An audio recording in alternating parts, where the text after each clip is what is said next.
राजनीति सबसे पवित्र कर्म है। जो हमने कपड़ा पहना राजनीति तय करती है इसका भाव क्या होगा, हमारे बच्चे की स्कूल में फीस क्या होगी राजनीति तय करती है। असली लोकनायक तो कबीर है। तुलसी ने तो पाखंड को बढ़ावा दिया है और कोई ब्राह्मण तुलसी के खिलाफ एक शब्द सुनना नहीं चाहता। मनुस्मृति में लिखा हुआ है शूद्र को बाकी 3 वर्णों की सेवा करनी चाहिए। ये बिल्कुल अवैज्ञानिक, अतार्किक, अन्यायपूर्ण और अमानवीय व्यवस्था है। हमें सरकारी अस्पताल में दवाई मिलेगी नहीं मिलेगी राजनीति तय करती है। इनका धर्म भी फर्जी है, इनका इतिहास भी फर्जी है, इनकी संस्कृति भी फर्जी है। जितने हरामखोर थे कुर्बो जवार में, ये अमित शाह और मोदी पर हूबहू लागू होता है। मेरा ये कहना है कि ईश्वर कोई रिश्वतखोर दरोगा नहीं है जिसे रिश्वत दे के आप कुछ कर लोगे। किसी खूंटे में मत बंधो। नहीं, इस्लाम है। इस्लाम की 90% बातें अपनाने लायक हैं। सोशल मीडिया पे कम से कम मुझे जो गंदी गंदी गालियाँ पड़ती हैं, अभद्र भाषा का प्रयोग करते हैं, उनमें 90% ब्राह्मण होते हैं। हम जाति से गूजर हैं। अगर कोई गूजर दूसरी जाति के व्यक्ति को अपने से छोटा समझ रहा है या अगर कोई गूजर किसी रूढ़िवाद में विश्वास करता है तो वो ब्राह्मणवादी है। समाजवादी पार्टी में तो बहुत विचार का सम्मान किया जाता है, कार्यकर्ता का सम्मान किया जाता है। अखिलेश जी को भी देखता हूँ कि वो भी वैचारिक लोगों को पसंद करते हैं और विचारधारा पे बहुत अब वो बिल्कुल मैच्योर हो चुके हैं। अब उनके अंदर कोई दुविधा नहीं है।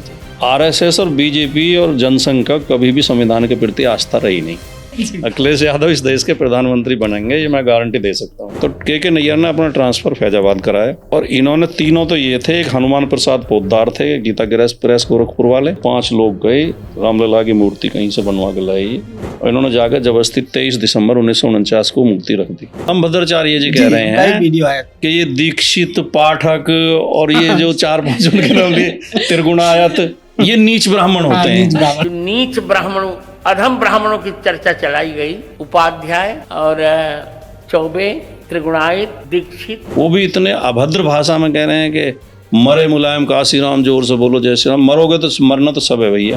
मनुस्मृति की जो मूल धारणा है कि स्त्री को सदैव पुरुष के अधीन रहना चाहिए। स्वतंत्र होने पर स्त्रियां चरित्रहीन हो जाती हैं। हिंदू राष्ट्र बनाओगे तो उसमें क्या करोगे? मतलब मनुस्मृति में लिखा हुआ है कि ब्राह्मण को किसी भी अपराध की सजा नहीं दी जा सकती। मनुस्मृति कहती है कि जिस तरह अग्नि मल को जलाने के बाद भी पवित्र बनी रहती है, पवित्र नहीं होती, इसी तरह ब्राह्मण कितना ही दुष्कर्म करे वो सदैव पवित्र ही रहता है। ये गौरव भाटिया है, समाजवादी पार्टी नंबर 1 बदतमीज आदमी है। पत्रकार बचे कहाँ?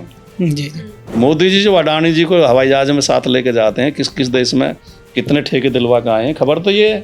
मैंने 1990 में जब पहली बार मनुस्मृति पढ़ी तो मैं बहुत देर तो इस अचंभे में रहा पढ़ के उसे कि यार कुछ लोग इसे भी धर्म ग्रंथ मानते हैं, इतनी गंदी किताब को भी, इतनी खराब किताब है। और ये भी लिखा हुआ है मनुस्मृति में कि पति चाहे नशेड़ी हो, जुआरी हो, कोढ़ी हो, स्त्री का उत्पीड़न करता हो तो भी वो पूज्य है।